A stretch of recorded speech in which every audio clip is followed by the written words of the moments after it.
자신이 가장 소중하게 여기는 도구들 가운데 어떤 것, 그리고 자기 정체성의 가장 소중한 것들 가운데 어떤 것을 버릴 시점을 아는 것. 이것이 바로 지혜이다. 안녕하세요. 나의 소리책갈피 소리내어 읽다입니다. 팬데믹 이후 세상은 정말 빠른 속도로 변화하고 있습니다. 이렇게 변화가 빠르고 불확실한 시대를 살고 있는 우리에게 지금 가장 필요한 능력은 무엇일까요? 고정관념이나 편견, 또 내 생각이 맞다는 확신이 강할수록 세상의 속도에 맞춰 살기 어렵겠죠.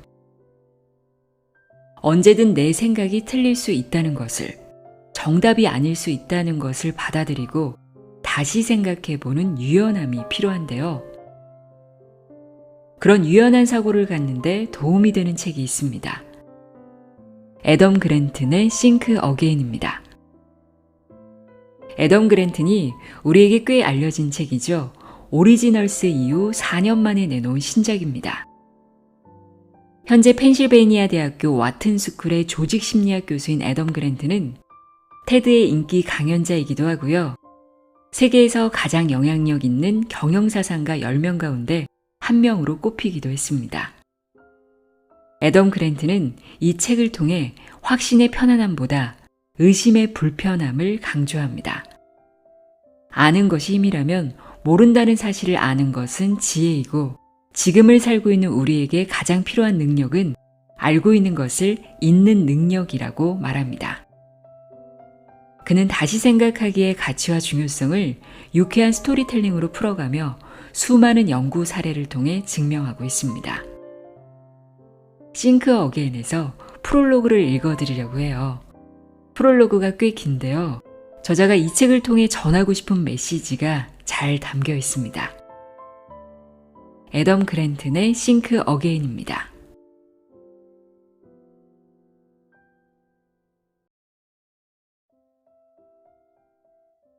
프롤로그.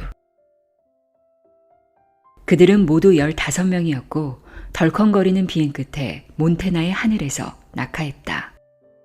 그들은 스카이 다이버가 아니었다. 산림소방대원이었고 하루 전에 번갯불로 시작된 산불을 끄려고 투입된 최정예 요원들이었다. 이제 몇 분만 지나면 그들은 화마를 피해서 필사적으로 달리게 될 운명이었다. 그때까지는 그런 운명을 전혀 알지 못했지만 말이다. 이들이 맹골치라 불리는 산의 정상 부근에 낙하한 것은 1949년 8월에 어느 뜨겁던 날 오후였다.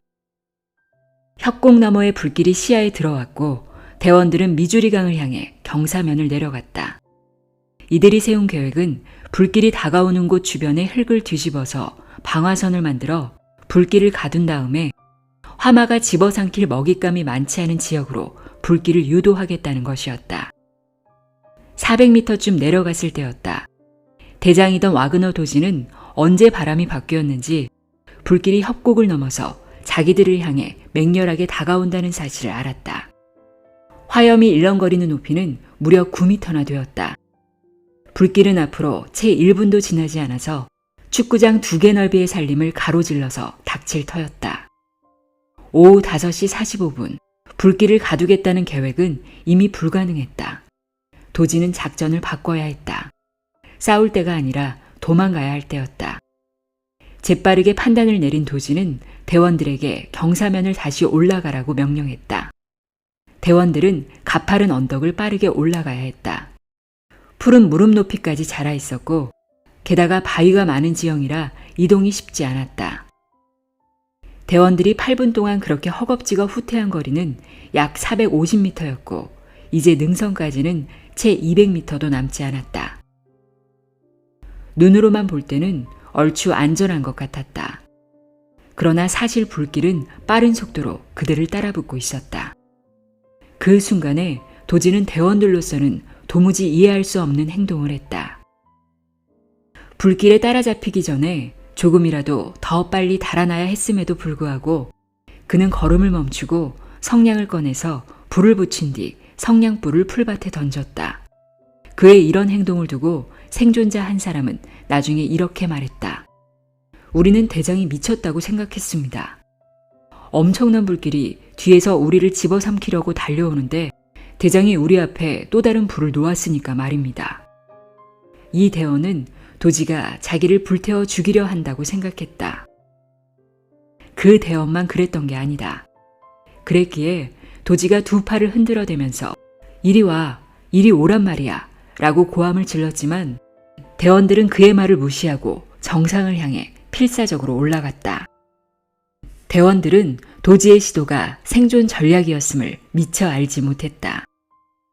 그의 생존 전략은 자기 앞에 있는 풀을 태워버림으로써 무섭게 올라오는 화마의 먹잇감을 미리 없애버려 불길의 강도를 조금이나마 누그러뜨려 안전 공간을 만드는 것이었다. 도지는 물통에 물로 손수건을 적셔서 입을 막은 다음에 재만 남은 그 공간에 납작 엎드려 15분을 버텼다. 성난 불길이 그를 지나쳐서 산 정상으로 타고 올라갈 때 그는 지면 가까이 있는 산소에 의지해서 가까스로 살아남을 수 있었다. 비극이었다. 대원 12명이 화마를 피하지 못하고 사망했다. 한 대원의 유품으로 발견된 회중시계의 두 바늘은 녹아내린 채 멈춰 있었는데 바늘이 가리킨 시각은 오후 5시 56분이었다. 그렇다면 나머지 대원 3사람은 어떻게 살아남았을까? 우선 강인한 신체를 들 수 있다. 도지 외의 다른 두 대원은 강인한 신체 덕분에 불길의 추격을 가까스로 따돌리고 불길보다 먼저 능선에 다다랐기에 목숨을 구했다. 그러나 도지는 강인한 정신 덕분에 살아남았다. 정신적인 강인함을 갖추는 데 필요한 것이 무엇인지 생각할 때 사람들은 보통 지능을 떠올린다. 똑똑할수록 복잡한 문제를 그만큼 잘 풀 수 있고 같은 문제라도 더 빨리 풀 수 있다고 생각하는 것이다. 전통적으로 지능은 생각하고 학습하는 능력을 나타내는 지표로 여겨졌다. 그러나 산업계 요동치는 격변의 세상을 살아가는 데는 지능보다 더 중요할 수 있는 일련의 인지 기술들이 있다. 다시 생각하기와 자기가 알고 있던 것들을 잊어버릴 수 있는 기술과 관련된 능력이다. 이런 상상을 해보자. 당신은 지금 막 객관식 시험을 치렀다. 그런데 당신이 선택한 답들 가운데 하나가 미심쩍다. 다행히 아직 약간의 시간 여유가 있다. 이 경우에 당신은 최초의 직감을 믿고 답을 그냥 두겠는가? 아니면 답을 바꾸겠는가? 나는 경험이 주는 교훈을 존중한다. 그래서 증거의 엄정함을 선호한다. 심리학자 3명이 33개의 관련 논문을 종합적으로 검토했는데 모든 논문에서 답이 바뀐 경우 가운데 다수가 오답에서 정답으로 바뀌었음을 확인했다. 이 현상을 심리학에서는 최초 직감의 오류라고 부른다. 한 연구에서 심리학자들이 일리노이 주립대학교의 학생 1,500여 명의 시험 결과를 놓고 처음에 적은 답을 다른 답으로 고치려고 지우개 표시를 사용한 횟수를 셌다. 그런데 답을 바꾼 경우 가운데 4분의 1만 정답에서 오답으로 바뀌었고 오답에서 정답으로 바뀐 경우는 절반이나 되었다. 이런 현상은 내가 가르치는 학생들에게서도 해마다 나타난다. 내가 가르치는 학생들 가운데서는 기말고사 때 놀랍도록 적은 수만 지우개 표시를 사용했다. 그러나 한 번 결정한 답을 바꾸지 않은 학생보다 맨 처음에 답을 다시 생각해 본 학생들의 성적이 더 좋게 나왔다. 물론 기껏 생각해서 바꾼 답이 더 나은 답이 아닐 수도 있다. 그러나 더 나은 답일 경우가 많다. 왜냐하면 대개의 학생들은 한 번 결정한 답을 다른 답으로 바꾸기를 무척 꺼려서 자기 판단을 높은 수준으로 확신할 때만 답을 바꾸기 때문이다. 그러나 최근의 여러 연구 결과를 보면 다른 설명도 나타난다. 점수가 높아지는 이유는 답을 바꾼 결과라기보다 답을 바꿀지 말지 한 번 더 생각해 본 덕분이라는 것이다. 우리는 한 번 결정한 답을 다시 생각하는 것만 망설이는 게 아니라 다시 생각하는 것 자체를 망설인다. 실험을 하나 보자. 수백 명의 대학생에게 무작위로 최초 직감에 오르려는 개념을 가르쳤다. 이어서 그 학생들에게 마음을 바꾸는 것이 얼마나 가치 있는 일인지 가르치고 그렇게 하는 것이 유리하다고 충고했다. 이렇게 한 다음에 2차례 시험을 치게 했지만 한 번 결정한 답을 고치려 하지 않는 성향은 전혀 변하지 않았다. 이렇게 되는 이유 가운데 하나는 인지적 게으름 때문이다. 몇몇 심리학자는 사람은 기본적으로 정신적 구두쇠라고 지적한다. 새로운 걸 붙잡고 어렵게 쩔쩔매기보다는 기존의 의견이나 생각에 안주하는 손쉬운 쪽을 자주 선택한다는 것이다. 그런데 다시 생각하려는 의지를 가로막는 한층 깊은 차원의 저항이 사람의 심리에 존재한다. 자신을 믿지 못하고 의심할 때 세상은 한층 더 예측하기 어려워진다. 자기 자신을 의심한다는 것은 자기가 알던 사실들이 이미 바뀌어 버렸을지도 모름을, 즉 과거에 옳았던 것이 지금은 틀릴지도 모름을 인정한다는 뜻이다. 그러므로 자신이 깊이 신봉하는 어떤 것을 다시 한 번 더 생각한다는 것은 자신의 정체성을 위협하는 셈이다. 다시 말해서 자기 자신을 의심할 때는 자기의 한 부분을 잃어버리는 느낌이 들 수밖에 없다. 다시 생각하기는 우리 삶의 모든 부분에서 진행되는 투쟁은 아니다. 대상이 물건일 때 사람들은 열정을 다해서 업데이트를 한다. 예를 들어서 입던 옷이 유행에 맞지 않을 때는 옷을 새로 장만하고 주방 구조나 설비가 유행에 뒤처지면 새로 단장한다. 그러나 대상이 지식이나 견해일 때는 기존의 것을 고집하는 경향이 있다. 심리학자들은 이것을 집착하고 얼어붙기라고 부른다. 사람들은 의심할 때의 불편함보다는 확신할 때의 편안함을 더 좋아한다. 지금도 여전히 윈도우 95를 쓰는 사람을 보고 비웃으면서도 1995년에 형성되었던 자신의 견해는 여전히 붙잡고 놓지 않는다. 머리가 복잡해지는 온갖 이야기보다는 기분이 좋아지는 의견에 편안하게 귀를 기울인다. 아마 당신은 냄비 속의 개구리 이야기를 들어보았을 것이다. 뜨거운 물이 담긴 냄비에 개구리를 집어넣으면 개구리는 깜짝 놀라서 곧바로 냄비 밖으로 튀어나오지만 개구리를 찬물에 든 냄비에 넣고 가열해서 천천히 수온을 높이면 개구리는 밖으로 도망칠 생각을 하지 않고 가만히 있다가 결국 죽음을 맞는다. 이 개구리는 자신이 놓인 상황을 다시 생각할 능력이 부족해서 자기에게 어떤 위협이 닥치는지 깨닫지 못한 채 결국 죽는다. 나는 최근에 이 유명한 개구리 이야기를 주제로 연구를 해봤는데 놀라운 점을 발견했다. 이 개구리 이야기가 사실이 아니었던 것이다. 개구리를 뜨거운 물에 집어넣으면 개구리는 심하게 화상을 입는데 이때 개구리는 냄비에 탈출할 수도 있고 탈출하지 않을 수도 있다. 그러나 천천히 데워지는 냄비 쪽이 개구리에게는 실제로 더 유리하다. 자기가 놓여있는 물이 너무 뜨거워서 불편하다고 느끼는 순간에 개구리는 냄비 밖으로 튀어나왔다. 자기가 놓인 상황을 재평가하지 못하는 것은 개구리가 아니라 우리 인간이다. 우리는 개구리 이야기를 듣고 그 이야기를 진실이라고 일단 받아들이고 나면 그 이야기의 진실성을 굳이 의심하려 들지 않는다. 다시 맹골치의 산불 이야기로 돌아가자. 산불이 자기들을 향해 무섭게 번져올 때 소방대원들에게는 내려야 할 의사결정이 있었다. 이상적인 조건이라면 그들에게 현재 상황 및 여러 선택지의 장단점을 분석할 시간이 충분히 주어졌겠지만 현실에서는 그렇지 않았다. 불길이 100m 뒤까지 무서운 기세로 따라온 상황에서는 턱을 괴고 곰곰이 생각할 여유가 없었다. 도지가 만일 느리게 생각했더라면 산불 현장에서 살아남지 못했을 것이다. 그는 자신이 놓인 상황을 신속하게 다시 생각했기에 살아남았다.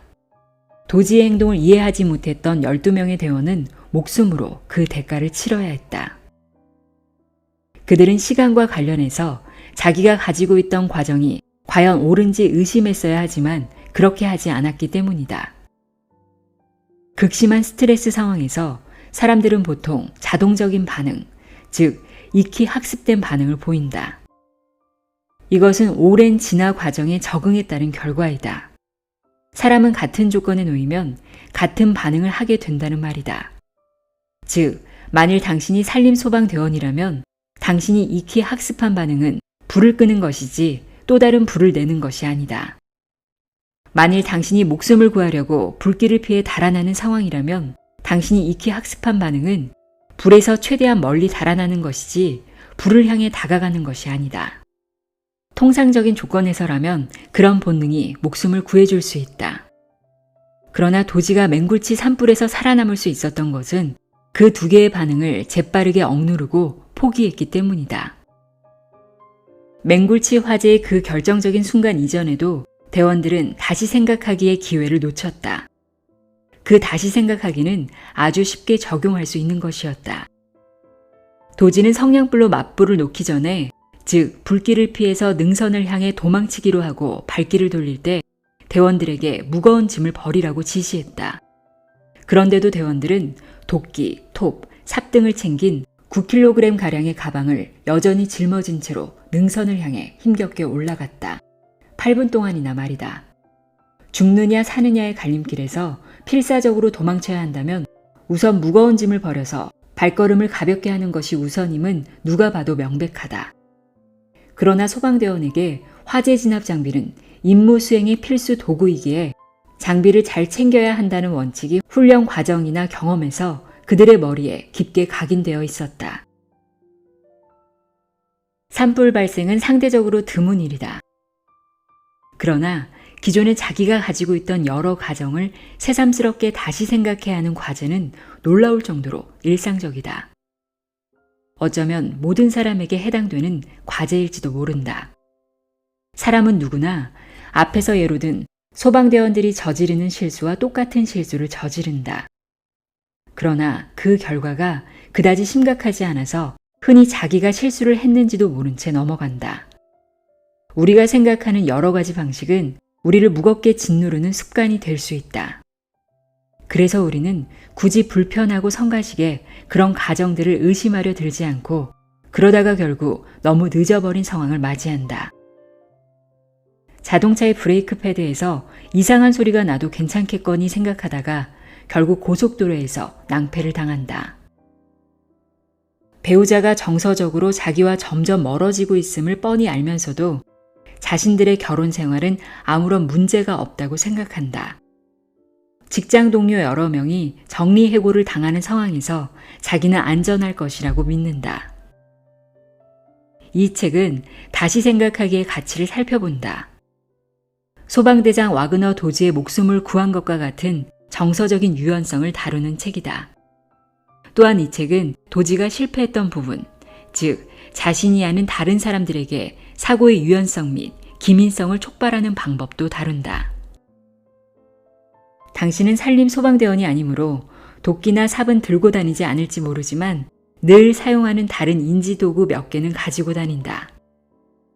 이것은 당신이 알고 있는 일이거나 당신이 설정해둔 가정이거나 혹은 당신이 가지고 있는 견해일 수 있다. 그런데 이런 것들 가운데 어떤 것들은 당신 직무의 한 부분이 아니라 당신 자아의 한 부분이다. 한 무리의 학생 집단이 있었다. 이들은 하버드 대학교 최초의 온라인 소셜 네트워크라고 불리는 것을 만들었다. 이들은 대학교에 입학하기도 전에 이미 전체 신입생의 8분의 1이 넘는 학생들과 이 그룹을 통해서 접촉했다. 그런데 이 학생들은 하버드 대학교가 아니라 케임브리지 대학교에 진학했고 그 뒤에는 그 네트워크를 폐쇄해버렸다. 그리고 5년이 지난 뒤 마크 저커버그가 다시 하버드 대학교에서 페이스북을 시작했다. 최초의 온라인 커뮤니티를 만들었던 학생들은 저커버그의 성공을 보고는 무척 속이 쓰렸을 것이다. 아니, 속이 쓰렸음이 확실하다. 이렇게 단정적으로 말하는 이유는 내가 그 학생 집단 모임을 만들었던 사람들 가운데 한 명이기 때문이다. 분명히 해두지만 현재 페이스북의 모습에 대해서 나는 어떤 전망도 가지고 있지 않았다. 돌이켜보면 나와 친구들은 우리가 만든 플랫폼의 잠재력을 두고 다시 생각해볼 일련의 기회를 그냥 흘려보냈다.